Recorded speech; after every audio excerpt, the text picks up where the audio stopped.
Hello friends, कैसे हैं आप सब। आई होप आप सभी बहुत अच्छे से होंगे और आपकी सीटेट की तैयारी भी बहुत अच्छे से चल रही होगी।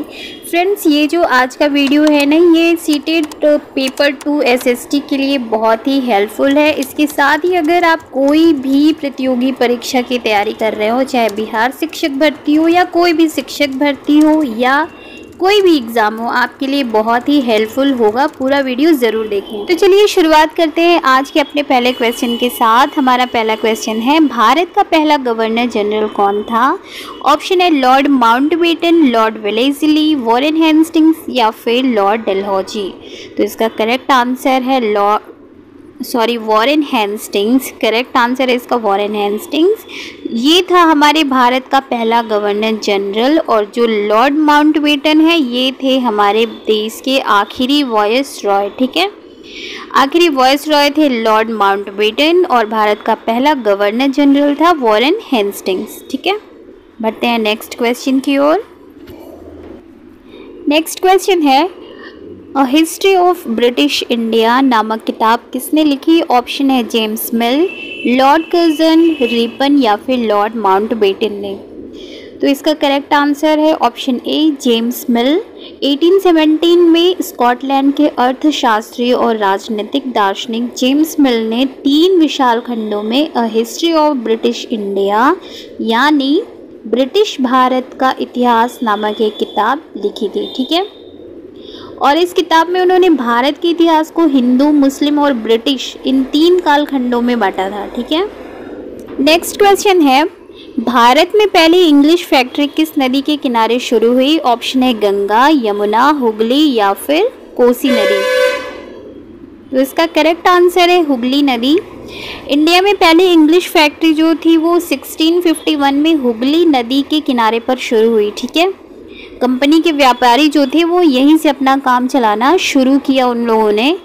और ये जो व्यापारी थे उस ज़माने में उनको कहते थे फैक्टर, क्योंकि वो फैक्ट्रियों में काम करते थे, इसलिए उनको लोग कहते थे फैक्टर। ठीक है, इसका ऑप्शन हुगली बिल्कुल सही आंसर है। नेक्स्ट क्वेश्चन है, शेर मैसूर किसे कहा जाता है। ऑप्शन है शेरशाह सूरी, हैदर अली, टीपू सुल्तान या फिर मीर कासिम। तो इसका बिल्कुल सही आंसर है टीपू सुल्तान। और टीपू सुल्तान को शेर मैसूर क्यों कहा जाता है, इसके पीछे बहुत सारी कहानियां हैं। उनमें से एक कहानी ये भी है कि जब राजाओं की छवि तो आप जानते हैं पहले कि राजा बहुत ताकतवर होते हैं और यशगान तो लोग बहुत ज़्यादा करते ही थे। 1782 में मैसूर के राजा जो टीपू सुल्तान बने, उनके बारे में कहा जाता था कि वो बहुत ही बहादुर हैं, बहुत ही मतलब उनके जैसा कोई नहीं है, सम्राट हैं वगैरह वगैरह। तो एक बार क्या हुआ, वे अपने फ्रांसीसी फ्रेंड के साथ जंगल में शिकार खेलने गए। ठीक है, वहाँ एक शेर उनके सामने आ गया और उस समय जो उनकी बंदूक थी, बंदूक ने मौके पर साथ नहीं लिया, यानी जो भी जिस भी रीज़न से इनकी बंदूक नहीं चली और कटार भी ज़मीन पर गिर गई। ठीक है, फिर भी टीपू ने निहत्थे ही शेर का मुकाबला किया और आखिरकार कटार उठा ली और लास्ट में उन्होंने शेर को मार गिराया था। ठीक है, इसी के बाद से उन्हें शेर मैसूर कहा जाने लगा था और उनका जो राजसी झंडा था ना, उस पे भी शेर की तस्वीर बनी होती थी। ठीक है, तो इसका करेक्ट आंसर है शेर मैसूर थे टीपू सुल्तान। नेक्स्ट क्वेश्चन है, विलय नीति किसने शुरू की। ऑप्शन है लॉर्ड डलहौजी ने, लॉर्ड कर्जन ने, लॉर्ड कैनिंग ने या फिर लॉर्ड रिपन ने। तो इसका करेक्ट आंसर है लॉर्ड डलहौजी ने। और ये जो लॉर्ड डलहौजी थे महाशय जी, उन्होंने एक नई नीति अपनाई जिसे विलय नीति का नाम दिया गया।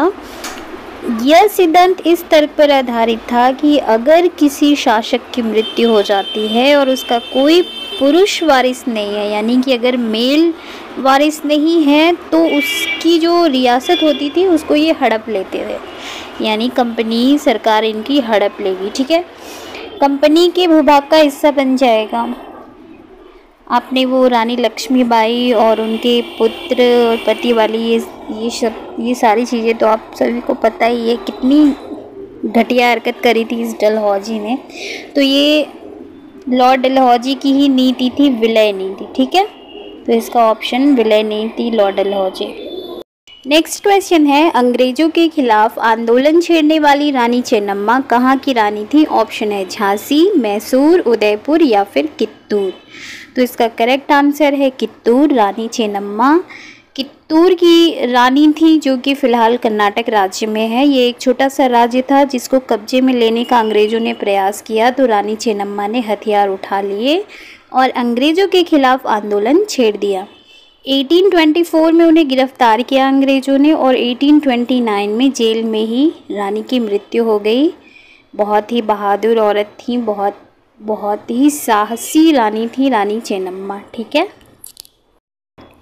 नेक्स्ट क्वेश्चन है, स्थायी बंदोबस्त कब लागू किया गया? ऑप्शन है 1793, 1794, 1795 या फिर 1796। तो इसका करेक्ट आंसर है 1793। स्थायी बंदोबस्त अंग्रेजी कंपनी ने, जो अंग्रेज़ों की कंपनी थी, जो खुद को भारत का सरकार समझते थे या बन चुके थे, उनके कब्जे में भारत इस समय तक आ चुका था। ठीक है। तो उन्होंने 1793 में स्थायी बंदोबस्त लागू किया। उनका मानना था कि इससे जो खेती में है उससे सुधार होगा। ठीक है। और ये इतना घटिया था कि इस बंदोबस्त में जो शर्तें थी ना, उसके हिसाब से जो राजा थे, राजाओं और ताल्लुकदारों को जमींदारों के रूप में मान्यता दी गई। अब राजा राजा नहीं रहे, ताल्लुकदार नहीं रहे, वो हो गए जमींदार। ठीक है। अब उन्हें क्या करना होता था? किसानों से लगान वसूलने और कंपनी को राजस्व चुकाने का जिम्मा सौंपा गया। उनकी ओर से चुकाई जाने वाली जो राशि होती थी वो स्थायी रूप से तय कर दी गई।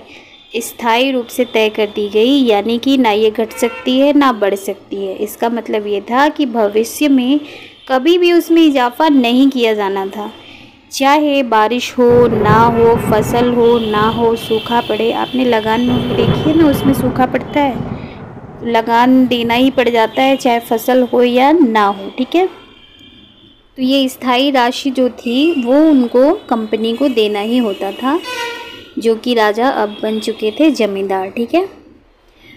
और अंग्रेज़ों को लगता था कि इसमें उन्हें नियमित रूप से राजस्व मिलता रहेगा और जमींदारों को ज़मीन में सुधार के लिए खर्च करने का प्रोत्साहन मिलेगा। ये एक ज़बरदस्ती का लगाया हुआ, मतलब थोपा हुआ था, लेकिन क्या कर सकते हैं, अंग्रेज़ों ने इस तरह का बंदोबस्त लागू किया 1793 में, जिसका बहुत ही बुरा असर तो अंग्रेज़ों के आने से ही था हुआ। ठीक है। तो इसका आंसर है 1793 में स्थायी बंदोबस्त लागू किया गया था। ठीक है। नेक्स्ट क्वेश्चन है, महालवारी बंदोबस्त क्या था? तो चलिए इसको आंसर के रूप में समझते हैं। ऑप्शन नहीं है। तो महालवारी व्यवस्था क्या थी? देखिए, जो पहले क्या था, बंगाल प्रेसिडेंसी के उत्तर पश्चिमी प्रांतों में, जो कि इस समय यूपी में हमारे हैं, के लिए होल्ट मैकेंजी नामक अंग्रेज ने एक नई व्यवस्था तैयार की। इससे पहले क्या था? इससे पहले था स्थायी बंदोबस्त व्यवस्था, जो कि राजाओं से जमींदारों पे किया गया। ठीक है। और मैकेंजी ने एक और नई व्यवस्था तैयार की जिसे बोलते हैं महालवारी व्यवस्था, और इसने 1822 में इसको लागू किया। ठीक है। इस मैकेंजी को ये विश्वास था कि उत्तर भारतीय समाज जो है, यहाँ पे गांव जो है वो एक महत्वपूर्ण सामाजिक संस्था है और इस संस्था को बचाए रखना बहुत ज़रूरी है। उसके आदेश पर जितने भी कलेक्टर थे, सारे कलेक्टरों ने गांव-गांव का दौरा किया, ज़मीन की जांच की, खेतों को मापा और बहुत सारे समूहों के रीति रिवाजों को दर्ज किया, मतलब उसका लेखा जोखा पूरा तैयार किया। गांव के एक एक खेत के अनुमानित राजस्व को जोड़कर हर गांव या ग्राम समूह, जो कि ग्राम समूह जिसको महाल से कहते हैं, वसूल होने वाले जो राजस्व का हिसाब लगाया जाता था। ठीक है। अब उस ग्राम समूह से वसूल होने वाले राजस्व का हिसाब लगाया जाता था। इस राजस्व को स्थायी रूप से तय नहीं किया गया, जैसा स्थायी बंदोबस्त में था कि आपको स्थायी रूप से राशि अदा करनी ही है, जमा करनी ही है, लेकिन इसमें स्थायी रूप से तय नहीं किया गया, बल्कि उसमें समय समय पर संशोधन की गुंजाइश रखी गई। ठीक है। राजस्व इकट्ठा करने और उसे कंपनी को अदा करने का जिम्मा अब जमींदार के बजाय गांव के मुखिया को सौंप दिया गया। इस व्यवस्था को महालवारी बंदोबस्त का नाम दिया गया। स्थायी बंदोबस्त में क्या था, राजा और तालुकदारों से हटाकर उनको जमींदार बनाया गया। फिर जमींदारों को ये बोला गया कि आप किसानों से स्थायी राशि लगान वसूल करिए। और फिर मैकेंजी ने उसको हटा के कर दिया माहलवारी बंदोबस्त। इसमें क्या है, अब जमींदारों से हटाकर किसको कर दिया गया, गांव के मुखिया को। ठीक है, तो अब गांव के जो मुखिया थे उनको सौंप दिया गया कि आप जो है, और इनकी फिक्स राशि नहीं थी अदा करना, जो इनको राशि थी वो समय समय पर संशोधन की गुंजाइश इसमें रखी गई थी। ठीक है, तो ये है माहलवारी व्यवस्था, माहलवारी बंदोबस्त। नेक्स्ट क्वेश्चन है, रैयतवारी व्यवस्था को किसने विकसित किया? ऑप्शन है वॉरेन हेस्टिंग्स, लॉर्ड कॉर्नवालिस या फिर टॉमस मुनरो ने। तो रैयतवारी व्यवस्था टॉमस मुनरो के टाइम की है। ठीक है, तो रैयतवारी व्यवस्था को टॉमस मुनरो ने विकसित किया था। और ये व्यवस्था क्या थी, ये दक्षिण भारत में परंपरागत जो जमींदार थे, जैसे पहले था कि राजा थे, राजाओं को तब्दील किया गया ज़मींदारों में, फिर ज़मींदार से गांव के मुखिया, गांव प्रमुख हुए। तो दक्षिण भारत में जो ज़मींदार थे और वो कंपनी को जो भी मुआवजा देते थे, लगान देते थे, उसको ये लोग ज़मींदारों से ना लेकर सीधे किसानों से ही बंदोबस्त करना चाहिए, ऐसा इन सब का मानना था। ठीक है, तो रैयतवारी व्यवस्था में जो लगान था दक्षिण भारत में विशेषतः ये सीधे जमींदारों से न लेकर सीधे किसानों से लिया जाने लगा। ठीक है, तो इसे बोला गया रैयतवारी व्यवस्था, जो कि टॉमस मुनरो के समय में विकसित हुई थी। नेक्स्ट क्वेश्चन है, जिस समय स्थायी बंदोबस्त लागू किया गया उस समय भारत का गवर्नर जनरल कौन था? ऑप्शन है Thomas Munro, Warren Hastings, Charles Cornwallis या फिर अलेक्जेंडर रीड। तो इसका करेक्ट आंसर है चार्ल्स कॉर्नवालिस। ठीक है, जिस समय स्थायी बंदोबस्त लागू किया गया था उस समय कॉर्नवालिस था भारत का गवर्नर जनरल। ठीक है, और 1793 में ये व्यवस्था लागू की गई थी। ठीक है, चलिए देखते हैं नेक्स्ट क्वेश्चन क्या है। नेक्स्ट है, नील का पौधा मुख्य रूप से किन इलाकों में उगता है? ऑप्शन है शीतोष्ण क्षेत्र में, उष्णकटिबंधीय इलाकों में या फिर सदाबहार वन इलाकों में। तो इसका करेक्ट आंसर है उष्णकटिबंधीय इलाकों में। ठीक है, नील का पौधा मुख्य रूप से उष्णकटिबंधीय इलाकों में ही उगाया जाता है। ठीक है, इसीलिए भारत में ये इसकी पैदावार की गई थी। जो भारतीय नील का इस्तेमाल कर रहे थे ना ब्रिटिश, जिसके लिए चंपारण आंदोलन किया गया था। ठीक है, नेक्स्ट क्वेश्चन है, यूरोपीय कपड़ा उत्पादकों को बैंगनी और नीले रंग बनाने के लिए किस एक पौधे पर निर्भर रहना पड़ता था? ऑप्शन है नील के पौधे पर या फिर वुड नामक एक पौधे पर। तो इसका करेक्ट आंसर है वुड नामक एक पौधे पर। देखिए, वुड जो है वो शीतोष्ण क्षेत्र में उगता है। ठीक है, उगता था, इसलिए यूरोप में आसानी से मिल जाता था। उत्तरी इटली, दक्षिणी फ्रांस, जर्मनी और ब्रिटेन के कई हिस्सों में यह पौधा उगता था।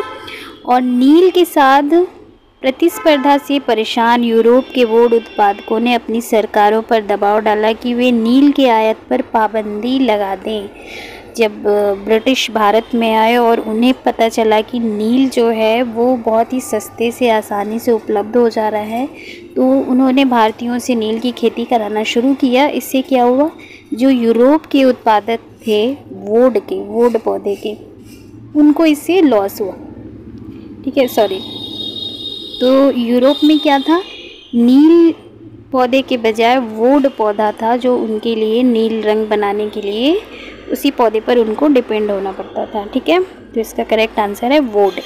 नेक्स्ट क्वेश्चन है, चंपारण आंदोलन की शुरुआत किसके खिलाफ हुई थी? ऑप्शन है नील बागान मालिकों के खिलाफ, स्थायी बंदोबस्त के खिलाफ, रैयतवारी के खिलाफ या फिर माहलवारी बंदोबस्त के खिलाफ।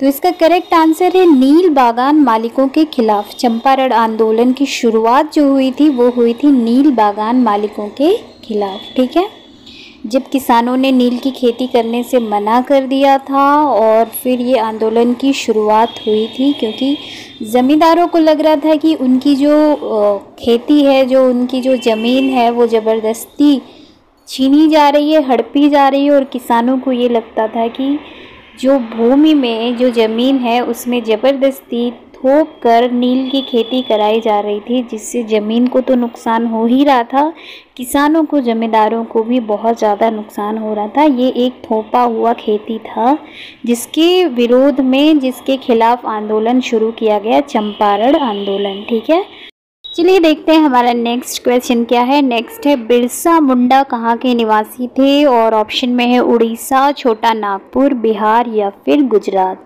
तो इसका करेक्ट आंसर है छोटा नागपुर। बिरसा मुंडा का जन्म हुआ था एक जनजातीय आदिवासी परिवार में, जो कि था छोटा नागपुर में, झारखंड के छोटा नागपुर में। और बिरसा के जो समर्थक थे वो सिर्फ मुंडा जनजाति के लोग ही नहीं थे, दूसरे आदिवासी संथाल और उरांव भी शामिल थे। बिरसा मुंडा जो थे वो, उन्होंने आदिवासियों के उत्थान के लिए, जनजातीय जो थे जंगलों में जो निवास करते थे उनके उत्थान के लिए, उनको आगे बढ़ने के लिए, शिक्षित करने के लिए उन्होंने बहुत सारे काम किए। इसलिए आदिवासी समाज में उन्हें भगवान के रूप में भी जाना जाता है, माना जाता है। तो बिरसा मुंडा जी का जन्म हुआ था झारखंड के छोटा नागपुर में। ठीक है, नेक्स्ट क्वेश्चन है खोंड समुदाय कहाँ के जंगलों में निवास करने वाला समुदाय था। ऑप्शन है झारखंड, उड़ीसा, मध्य भारत या फिर पंजाब। तो इसका करेक्ट आंसर है उड़ीसा। ठीक है, ये जो उड़ीसा के जंगलों में रहते थे खोंड समुदाय, ये एक तरह से शिकारी समुदाय था। ठीक है, इस समुदाय के लोग टोलियां बनाकर रहते थे और शिकार पे निकलते थे। जो भी उनको शिकार में मिलता था वो आपस में बांट लेते, और जंगल में, चाहे वो जंगल में मिले फल हो, कुछ भी हो, शिकार हो, ठीक है, आपस में बांट कर ये अपना काम चलाते थे। ये जंगल में मिले फल और जड़ें भी खाते थे। जड़ें जो जंगलों में होती है ना, शकरकंद हुआ, या भी जो भी उनकी जड़ी बूटी होती होगी, वो उसे निकाल कर खाते थे। खाना पकाने के लिए वे साल और महुआ के बीजों के तेल का इस्तेमाल करते थे। ठीक है, और इलाज के लिए बहुत सारी जंगली जड़ी बूटियों की भी उनको नॉलेज थी। बहुत सारी जंगली जड़ी बूटियों का इस्तेमाल करते थे वो अपने इलाज के लिए, और जंगलों से इकट्ठा हुई चीज़ों को स्थानीय बाज़ारों में बेच देते थे, जैसे कि स्थानीय बुनकरों और चमड़ा कारीगरों को चमड़े बेचना, रंगाई पुताई के लिए पलाश, कुसुम के फूलों की ज़रूरत होती थी, उसे भी खोंड समुदाय के लोग वहाँ पे बेचते थे। इस तरह से उनका रोज़गार भी चलता था। और ये जो मध्य भारत में थे वो थे बैगा। ठीक है, बैगा जो थे, बैगा मध्य भारत के आदिवासी थे, वहाँ पे समुदाय थे। बैगा खुद को जंगल की संतान मानते थे, जो केवल जंगल की उपज पर ही जिंदा रह सकती थी। मजदूरी करना, जैसे दूसरे समुदाय के लोग मजदूरी भी करते थे, लेकिन बैगा समुदाय के लिए मजदूरी करना अपमान की बात होती थी। ठीक है, तो उनका ये मानना था कि ये जो हमारा जंगल है, हमें उसमें खुद से कार्य करना है, काम करना है, उपज करना है, या जो भी करना है, हमारा रोजगार जंगल से ही है, हमें किसी दूसरे के यहाँ मजदूरी नहीं करनी है। और पंजाब के पहाड़ों में रहते थे गुज्जर। ठीक है, और पंजाब में गुज्जर हो गए, झारखंड में होते थे, ये आपने सुना है ना, बिरसा मुंडा समुदाय के लोग थे झारखंड में। और इसके साथ ही आंध्र प्रदेश के लाबड़िया समुदाय थे, जो कि गाय भैंस के झुंड पालते थे। और इसके साथ ही बिहार में थे संथाल। ठीक है, इसे आप ध्यान से देख लीजिएगा, ध्यान से सुन लीजिएगा, बार बार नोट कर लीजिएगा, क्योंकि आदिवासी चैप्टर से कोई ना कोई क्वेश्चन सीटेट के पेपर 2 में, एसएसटी में आना ही आना है। ठीक है, नेक्स्ट क्वेश्चन है किस गवर्नर जनरल ने फैसला लिया था कि बहादुर शाह जफर आखिरी मुगल बादशाह होंगे। ऑप्शन है कैनिंग, डलहौजी या फिर माउंटबेटन ने। तो इसका करेक्ट आंसर है जनरल कैनिंग। ठीक है, 1856 में गवर्नर जनरल कैनिंग ने फैसला किया था कि बहादुर शाह जफर आखिरी मुगल बादशाह होंगे, और उनकी मृत्यु के बाद उनके किसी भी वंशज को बादशाह नहीं माना जाएगा, उन्हें केवल राजकुमारों के रूप में मान्यता दी जाएगी, वो भारत के बादशाह नहीं कहलाएंगे। ठीक है, तो ये फैसला लिया था लॉर्ड कैनिंग ने। ठीक है, तो आज के लिए सिर्फ इतना ही। मिलते हैं नेक्स्ट वीडियो में, और नेक्स्ट वीडियो में हम देखेंगे जब जनता बगावत करती है, यानी 1857 और उसके बाद की पूरी हिस्ट्री, उपनिवेशवाद और शहर से रिलेटेड क्वेश्चन, एक शाही राजधानी की कहानी यानी दिल्ली की स्टोरी, सीटेट एनसीईआरटी जो है वो उससे रिलेट करते हुए हिस्ट्री के जितने सारे क्वेश्चन होंगे वो हम देखेंगे नेक्स्ट वीडियो में। आज के लिए सिर्फ इतना ही फ्रेंड्स। अगर आपको मेरा वीडियो अच्छा लगा हो तो please like, share and subscribe करना बिल्कुल भी मत करिएगा, मतलब बिल्कुल भी भूलिएगा मत। सब्सक्राइब ज़रूर करिएगा, भूलिएगा मत। इससे क्या होता है, एक मोटिवेशन मिलता है कि लोग मेरे वीडियो को देख रहे हैं तो नेक्स्ट वीडियो बनाने का मन होता है। और कभी मैं चेक करती हूँ, अरे यार वीडियो किसी ने देखा नहीं, तो फिर लगता है छोड़ो, फिर नहीं करना है। ठीक है फ्रेंड्स, मिलते हैं नेक्स्ट वीडियो में। आपकी तैयारी बहुत अच्छी हो, आप सभी को बेस्ट ऑफ लक। ठीक है, थैंक यू।